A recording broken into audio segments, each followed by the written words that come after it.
Dear viewers, last month the Parliament passed an important bill that could influence the fortunes of companies catering to mining ecosystem.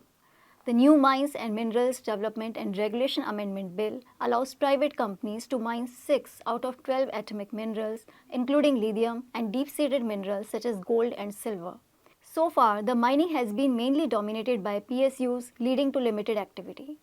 The bill brings in major reforms in the mining sector such as exploration license for deep-seated and critical minerals, exclusive auction of mineral concessions for critical minerals, and revenues from these will also accrue to the state governments. A lot of activities related to mining, excavation and exploration earlier that were prohibited will now be allowed. Currently, the country is dependent on imports for most of these important minerals as there is not much exploration or mining of these minerals due to existing legal provisions. These minerals have high economic importance and considerable supply risk due to geopolitical uncertainties. Over the years, this will reduce India's dependence on imports for the supply of critical minerals. After all, these are technology and energy critical for their use in space industry, electronics, technology, communications, energy sector, and electric batteries. The critical minerals identified include lithium, beryllium, titanium, niobium, tantalum, and zirconium. Do note that lithium, cobalt, and nickel are some of the critical minerals for the EV story to take off as well. The good thing is that huge deposits of lithium have been identified in J&K and Rajasthan. India does not mine any of these locally yet, but this may change soon. You see, the lithium mining auctions for J&K are expected in the current fiscal year itself. All in all, the bill is specially conducive to junior mining companies and companies in the supply chain ecosystem. Now, I am not going into the details of direct and obvious players in the mining sector like Coal India, GMDC, SAIL, Hindustan Copper, NELCO, MOIL, OMDC or NMDC and the likes. For this video, I want to highlight some listed companies in the mining ecosystem that could benefit from this development and that you should keep in your watch list. Do note that this video only aims to share the knowledge about the ecosystem and does not imply any view on any of the companies or stocks. So let's get to these players now based on the stage that they could cater to.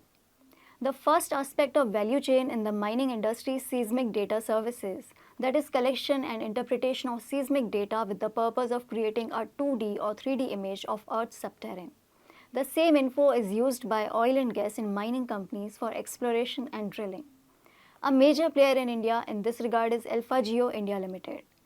So far, the company has majorly catered to servicing the hydrocarbon industry for oil and gas sector. But in fulfilling the quest for digging critical minerals online, it could play a critical role. Asian Energy Services also offers seismic services. Now coming to the next stage, extracting and mining activity involves the use of detonators and explosives. GeoCL Corporation, a part of Hinduja Group, comes into picture here. It makes and sells bulk explosives in India and in export markets. The sectors it caters to include lubricants, real estate, wind energy, food chemicals, pharma, and mining. Currently, mining is a small part of its revenue, but that could change. The next on the list is Premier Explosives. The company makes industrial explosives and detonators catering to defense, aerospace, and mining industry again. Another company catering to bulk explosive requirement is Solar Industries. Globally, it's a leading maker of bulk explosives with 24% market share in explosive industry, packaged explosives, and initiating systems with applications in mining, construction, and infra sector. The company also caters to defense sector. Now, mining is an activity that requires excavation and use of earth-moving equipments. BEML caters to this need not just for mining but for construction, defense, and railways as well. Now that we are on the aspect of movement in the mining industry, 6th on this list is International Conveyors Limited. The company makes and sells solid woven PVC covered conveyor belts. The entry barriers in the industry are high as this is the only listed player in India in conveyor belts. Conveyor belting is critical for bulk transportation of materials like coal, potash, salt, and no other substitute has been found yet. Economic life cycle of the belting is 3 years depending on conditions and loads being handled. Hence, there is a good replacement demand as well. Now, these belts are fire resistant, anti-static, and are mainly used in underground mines for mineral transportation and are suited to transport any large volume of material. Almost 85% of revenue for the company comes from international markets, as domestic mining so far has focused on only close to surface based extraction. However, with the recent bill focusing on deep seated minerals, there could be an opportunity for the company. The seventh and the last on this list is Scient, that could have a role to play with the new regulations in the mining sector.